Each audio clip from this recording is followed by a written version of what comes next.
ಈ ವರ್ಷ ಅಧಿಕ ಮಾಸ ಬಂದಿರೋ ಕಾರಣದಿಂದಾಗಿ ಎಲ್ಲ ಹಬ್ಬ ಹರಿದಿನಗಳು ದಿನಗಳಲ್ಲಿ ವ್ಯತ್ಯಾಸ ಆಗುತ್ತೆ. ಈ ವರ್ಷ ಶ್ರಾವಣ ಮಾಸದಲ್ಲಿ ಬರುವಂಥ ವರಮಹಾಲಕ್ಷ್ಮಿ ಹಬ್ಬ ಏನಿದೆ, 21ನೇ ತಾರೀಕು 21 ಆಗಸ್ಟ್ ಆಚರಣೆ ಮಾಡಬೇಕು ಅಥವಾ 28 ಆಗಸ್ಟ್ ಆಚರಣೆ ಮಾಡಬೇಕು ಅಂತ ದಯವಿಟ್ಟು ತಿಳಿಸ್ಕೊಡಿ ಸರ್. ಶ್ರೀ ಗುರುಭ್ಯೋ ನಮಃ. ಗುರುರ್ಬ್ರಹ್ಮ ಗುರುರ್ವಿಷ್ಣು ಗುರುರ್ದೇವೋ ಮಹೇಶ್ವರಃ. ಗುರುಃ ಸಾಕ್ಷಾತ್ ಪರಂ ಬ್ರಹ್ಮ ತಸ್ಮೈ ಶ್ರೀ ಗುರವೇ ನಮಃ. ಸರ್ವೇಭ್ಯೋ ಋಷಿಭ್ಯೋ ನಮಃ. ಸರ್ವೇಭ್ಯೋ ಶಾಸ್ತ್ರಪ್ರವರ್ತಕೇಭ್ಯೋ ನಮಃ.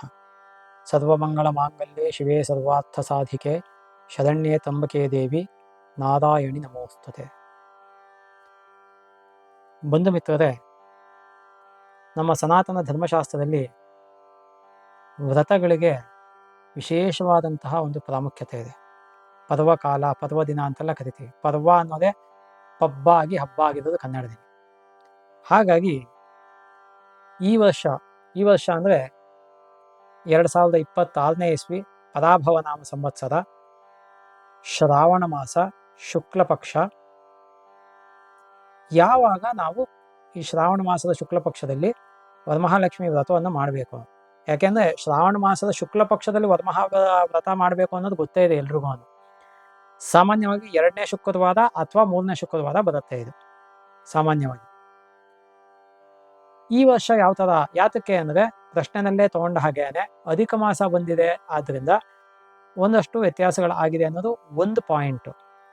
ಅದಕ್ಕಿಂತ ಮುಖ್ಯವಾದ ಪಾಯಿಂಟ್ ಏನು ಅಂದ್ರೆ, ಶ್ರಾವಣ ಮಾಸದ ಶುಕ್ಲ ಪಕ್ಷದ ಒಂದು ಶುಕ್ರವಾರ, ಹುಣ್ಣಿಮೆಗೆ ಸಮೀಪವಾದಂತಹ ಶುಕ್ರವಾರದಲ್ಲಿ ಮಾಡಬೇಕು ಅಂತ ಶಾಸ್ತ್ರದಲ್ಲಿ ಹೇಳಿರ್ತಕ್ಕಂಥದ್ದು. ಕರೆಕ್ಟಾಗಿ ಅರ್ಥ ಮಾಡ್ಕೊಳ್ಳಿ. ಶ್ರಾವಣ ಮಾಸದಲ್ಲಿ ಶುಕ್ಲ ಪಕ್ಷದಲ್ಲಿ ಹುಣ್ಣಿಮೆಗೆ ಅತ್ಯಂತ ಸಮೀಪವಾದಂತಹ ಶುಕ್ರವಾರ ಯಾವುದು ಬರುತ್ತೆ ಅವತ್ತು ವರಲಕ್ಷ್ಮಿ ವ್ರತವನ್ನು ಮಾಡಬೇಕು ಅಂತ ಶಾಸ್ತ್ರದಲ್ಲಿ ಇರ್ತಕ್ಕಂಥದ್ದು. ಈ ವರ್ಷ ಯಾತಕ್ಕೆ ಈ ಕನ್ಫ್ಯೂಷನ್ ಬಂದಿದೆ ಅಂದ್ರೆ, ಈ ವರ್ಷ ಶುಕ್ರವಾರವೇ ಹುಣ್ಣಿಮೆ ಬಂದ್ಬಿಟ್ಟಿದೆ. ಸಮಸ್ಯೆ ಆಗಿರೋದು ಅದು. ಏನಾಗಿದೆ ಅಂದ್ರೆ, ಶುಕ್ರವಾರ ಅಂದ್ರೆ 28ನೇ ತಾರೀಕು, ಆಗಸ್ಟ್ 28ನೇ ತಾರೀಕು. ಆಗಸ್ಟ್ 28ನೇ ತಾರೀಕು ಶುಕ್ರವಾರ ಬಂದಿದೆ, ಹುಣ್ಣಿಮೆ ಬಂದಿದೆ ಅವತ್ತು. ಆ ಹುಣ್ಣಿಮೆನೂ ಅದು ಮುಂದಕ್ಕೆ ಬಹುಶಃ ಮತ್ತೆ ಮಾಡ್ತೀವಿ ವಿಡಿಯೋ ನಾವು ಅದನ್ನ, ಯಾಕಂದ್ರೆ ಉಪಕರ್ಮಕ್ಕೆ ಸಂಬಂಧಪಟ್ಟಂತೆ ವಿಡಿಯೋ ಮಾಡ್ತೀವಿ ನಾವು. ಅದು ಬೆಳಗ್ಗೆ 8:53 ಮುಗಿದೋಗುತ್ತೆ ಹುಣ್ಣಿಮೆನೂ ಕೂಡ. ಹಿಂದಿನ ದಿನಕ್ಕೇನೆ ಹುಣ್ಣಿಮೆನೆ ಪಂಚಾಂಗದಲ್ಲಿ ಬರೆದಿರೋದು 27ನೇ ತಾರೀಕಿಗೆ. ಅದು ಉಪಕರ್ಮದ ಲೆಕ್ಕಕ್ಕಾಯ್ತು, ಅದ್ ನೋಡ್ಕೋಣ ಆಮೇಲೆ. ಇಲ್ಲಿ ಏನಾಗುತ್ತೆ ಅಂದ್ರೆ, ನಮ್ಗೆ ಶುಕ್ರವಾರ ಹುಣ್ಣಿಮೆ ಬಂದಿದೆ. ಸೊ ಶುಕ್ರವಾರ ಹುಣ್ಣಿಮೆ ಬಂದಿರೋದು ಶ್ರೇಷ್ಠ ಇಲ್ಲ ಅಂತ ಹೇಳಲ್ಲ. ಅದೇ ಶುಕ್ರವಾರನೇ ನಾವು ವರಮಹಾಲಕ್ಷ್ಮಿ ಮಾಡ್ಬೋದಾ ಅಂತ ಕೇಳ್ತು ಅಂದ್ರೆ, ಶಾಸ್ತ್ರದಲ್ಲಿ 2 ಪ್ರಮಾಣ ಇದೆ. ಇದನ್ನ ಮೊದಲಿಗೆ ನಿಮ್ಗೆ ಎಕ್ಸ್ಪ್ಲೈನ್ ಮಾಡ್ತೀನಿ. ನಭೋ ಮಾಸೆ ಪೂರ್ಣಿಮಾಯಾಂ ಅಂತಿಕಸ್ಥೆ ಭೃಗೋದಿನೆ ಮತ್ಪೂಜಾ ತತ್ವ ಕರ್ತವ್ಯ ಸರ್ವಸಿದ್ಧಿ ಪ್ರದಾಯಿನಿ ಅಂತ ವ್ರತರತ್ನ ಅನ್ನತಕ್ಕಂತಹ ಗ್ರಂಥದಲ್ಲಿ ಹೇಳಿರ್ತಕ್ಕಂಥದ್ದು. ಶ್ಲೋಕದ ಅರ್ಥನೂ ಕೂಡ ಹೇಳ್ತೀನಿ. ನಭೋ ಮಾಸೆ ಅಂದ್ರೆ ಶ್ರಾವಣ ಮಾಸ ಅಂತ ಅರ್ಥ. ನಭೋ ಮಾಸೆ, ಒಂದೊಂದು ಪದಕ್ಕೆ ಅರ್ಥ ಹೇಳ್ತಾ ಇದ್ದೀನಿ ನಿಮ್ಗೆ. ಪೂರ್ಣಿಮಾಯಾಂ ಹುಣ್ಣಿಮೆಯಲ್ಲಿ, ಅಂತಿಕಸ್ಥೆ ಭೃಗೋದಿನೆ ಶುಕ್ರವಾರಕ್ಕೆ ಸಮೀಪವಾದಂತಹ ಹುಣ್ಣಿಮೆಯಲ್ಲಿ.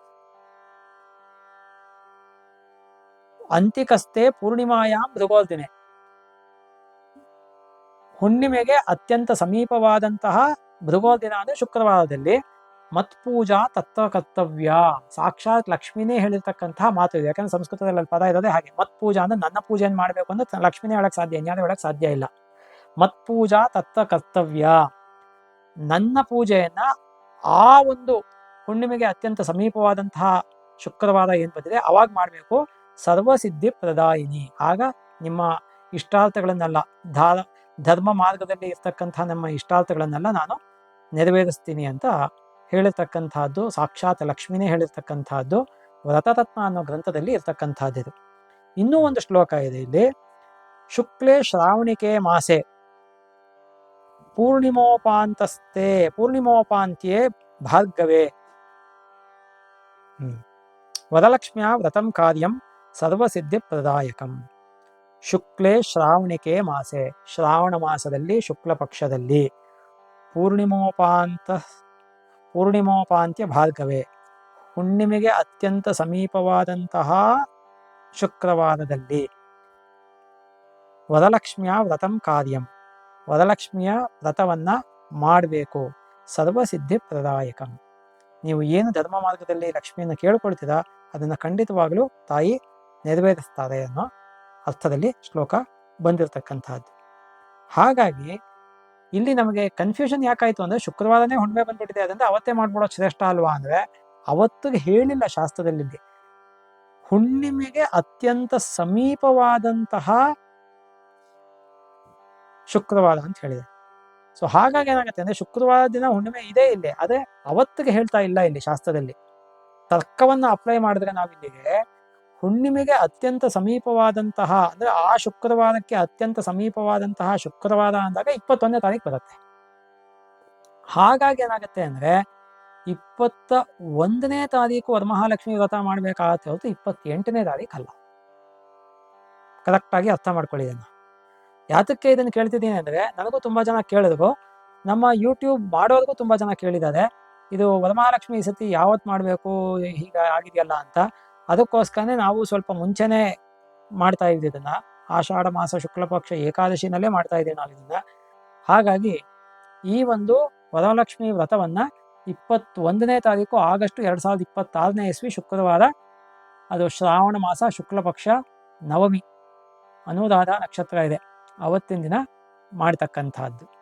ಹಾಗಾಗಿ ವರಮಹಾಲಕ್ಷ್ಮಿ ಅವತ್ತು. ಇನ್ನು ವರಮಹಾಲಕ್ಷ್ಮಿ ಹೇಗೆ ಮಾಡಬೇಕು ಅನ್ನೋದನ್ನೆಲ್ಲಾನು ಕೂಡ ನಾವು ಬಹಳ ಹಿಂದೆ ನಮ್ಮದೇ ಯೂಟ್ಯೂಬ್ ಚಾನಲಲ್ಲಿ ಡಿಟೇಲ್ ಆಗಿ ಹೇಳ್ಕೊಂಡು ಹೋಗಿದ್ದೀವಿ. ಬಹಳ ಸ್ಥೂಲವಾಗಿ ಹೇಳಬೇಕು ಅಂದ್ರೆ ಆಕ್ಚುಯಲ್ ಆಗಿ ವರಮಹಾಲಕ್ಷ್ಮಿ ಮಾಡಬೇಕಾದ್ದೇ ಸಾಯಂಕಾಲ ತನಕ ಉಪವಾಸ ಇದ್ದು ಮತ್ತೆ ಸ್ನಾನ ಮಾಡಿ ಮತ್ತೆ ಆ ಒಂದು ಗೋಧೂಳಿ ಮುಹೂರ್ತದಲ್ಲಿ ಅಥವಾ ಲಗ್ನದಲ್ಲಿ ಮಾಡ್ತಕ್ಕಂಥದ್ದು. ಅದೆಲ್ಲ ಇವತ್ತಿನ ಕಾಲದಲ್ಲಿ ಸಾಮಾನ್ಯ ಅಷ್ಟೊತ್ತು ಉಪವಾಸನೂ ಇರೋಕ್ಕಾಗಲ್ಲ, ಮಾಡೋಕ್ಕೂ ಆಗಲ್ಲ, ಲೈಫ್ ಸ್ಟೈಲ್ಗಳು ತುಂಬ ಚೇಂಜ್ ಆಗಿದೆ ಅಂತ ಹೇಳ್ತಕ್ಕಂಥದ್ದು ಬೆಳಗ್ಗೆನೆ ಮಾಡ್ತಕ್ಕಂಥದ್ದು. ನೀವು ಯಾವಾಗ ಬೇಕಾದ್ರೂ ಮಾಡ್ಬೋದು. ಯಾತಕ್ಕೆ ಅಂದ್ರೆ ಪೂಜಾ ವ್ರತೇಶು ಸರ್ವೇಶು ಮಧ್ಯಾಹ್ನ ವ್ಯಾಪಿನಿ ತಿಥಿ ಅಂತ ಧರ್ಮಶಾಸ್ತ್ರ ಹೇಳುತ್ತೆ. ಪೂಜಾ ವ್ರತೇಶು ಸರ್ವೇಶು ಮಧ್ಯಾಹ್ನ ವ್ಯಾಪಿನಿ ತಿಥಿ, ಮಧ್ಯಾಹ್ನಕ್ಕೆ ಯಾವ ತಿಥಿ ಇರುತ್ತೆ ಆ ಒಂದು ತಿಥಿನಲ್ಲಿ ಮಾಡಬೇಕು ಅಂತ ಹೇಳುತ್ತಿದೆ. ತಿಥಿಗೆ ಸಂಬಂಧಪಟ್ಟಂತಹದ್ದು ಇದು ಯಾತಕ್ಕೆ ಅಂದ್ರೆ ನಾನು ತಗೊಂಡೆ ಇಲ್ಲಿ ಅಂದ್ರೆ ಮುಂದಕ್ಕೆ ನಾವು ಮಾಡ್ತಕ್ಕಂತಹ ವಿಡಿಯೋದಲ್ಲಿ ಉಪಕರ್ಮಕ್ಕೂ ಅಪ್ಲೈ ಆಗುತ್ತೆ ಇದು. ಸೊ ಹಾಗಾಗಿ ಏನಾಗುತ್ತೆ ಅಂದ್ರೆ ಶುಕ್ರವಾರ 21ನೇ ತಾರೀಕು ಆಗಸ್ಟ್ 2026ನೇ ಇಸ್ವಿ ವರಮಹಾಲಕ್ಷ್ಮಿ ವ್ರತವನ್ನು ಮಾಡ್ತಕ್ಕಂಥದ್ದು ಅನ್ನೋದು ಡೌಟೇ ಇಲ್ಲ. ಅಕಸ್ಮಾತ್ ಅವತ್ತು ನಮಗೆ ಮಾಡೋಕ್ಕಾಗಲಿಲ್ಲ, ಏನೋ ಅನಾನುಕೂಲ ಬಂದ್ಬಿಡ್ತು ಅಂದರೆ ಆ ಥರ ಪಕ್ಷದಲ್ಲಿ 28ಕ್ಕೆ ನೀವು ಮಾಡ್ಕೋಬೋದು ಬೇಕಾದ್ರೆ, ಪ್ರೊವೈಡೆಡ್ ನಿಮ್ಮ ಮನೆಯಲ್ಲಿ ಅವತ್ತು ಉಪಕರ್ಮ ಮಾಡಲಿಲ್ಲ ಅಂದರೆ. ಯಾರು ಉಪಕರ್ಮ ಮಾಡೋ ಸಂಪ್ರದಾಯ ಪದ್ಧತಿ ಇರುತ್ತೆ ಬ್ರಾಹ್ಮಣ ಕ್ಷತ್ರಿಯ ವೈಶ್ಯದಲ್ಲಿ ಸಾಮಾನ್ಯವಾಗಿ ಇರುತ್ತೆ.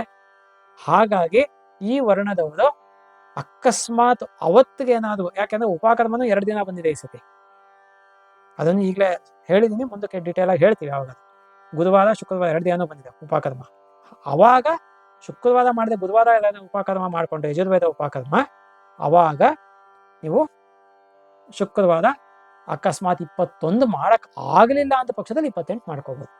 ಮಾಡೋಕ್ಕಾಗತ್ತಂದ್ರೆ 21 ಮಾಡಬೇಕು. ಯಾವತ್ತು ಏನು ಹೇಳಿರುತ್ತೆ ಅವತ್ತೇ ಮಾಡ್ಬೇಕು, ಅದನ್ನ ಬೇರೆ ಯಾವತ್ತೂ ಮಾಡೋದಲ್ಲ. ಹಾಗಾಗಿ ಇಷ್ಟು ಎಕ್ಸ್ಪ್ಲನೇಷನ್ನು ಸಾಕು ಅಂತ ಅನ್ಕೊಳ್ತೀನಿ. ಮತ್ತೆ ವರಮಹಾಲಕ್ಷ್ಮಿ ವ್ರತಕ್ಕೆ ಸಂಬಂಧಪಟ್ಟಂತೆ ಎಲ್ಲ ಡೀಟೇಲ್ಸು ಕೂಡ ನಾವು ಹಿಂದೆ ಮಾಡಿರ್ತಕ್ಕಂತಹ ಒಂದು ವಿಡಿಯೋ ಇದೆ ವರಮಹಾಲಕ್ಷ್ಮಿಗೆ ಸಂಬಂಧಪಟ್ಟಿದ್ದು. ಬಹುಶಃ ಅದರ ಲಿಂಕನ್ನು ಕೂಡ ಇಲ್ಲಿ ಹಾಕೋದಕ್ಕೆ ಪ್ರಯತ್ನ ಪಡ್ತೀವಿ ನಾವು. ಅದನ್ನ ನೀವು ಅಲ್ಲೇ ಒಂದೇ ಕಡೆ ಎಲ್ಲಾನು ನೋಡ್ಕೋಬೇಕಾಗತ್ತೆ. ಇದ್ರ ಬಗ್ಗೆ ನಿಮಗೆ ಏನಾದ್ರು ಸಂಶಯ, ಡೌಟ್ ಏನಾದ್ರು ಇತ್ತು, ಪ್ರಶ್ನೆ ಇತ್ತು ಅಂದ್ರೆ ನೀವು ಬೆಳಗ್ಗೆ 9ರಿಂದ ರಾತ್ರಿ 7ರೊಳಗೆ ನನಗೆ ಫೋನ್ ಮಾಡಿ ನಿಮ್ಮ ಡೌಟ್ಸು ಪ್ರಶ್ನೆಗಳನ್ನು ಕ್ಲಿಯರ್ ಮಾಡ್ಕೋಬೋದು. ಸರ್ವೇ ದುರ್ಜನ ಸುಜನಾ ಭವಂತು, ಸರ್ವೇ ಸುಜನಾ ಸುಖಿನೋ ಭವಂತು.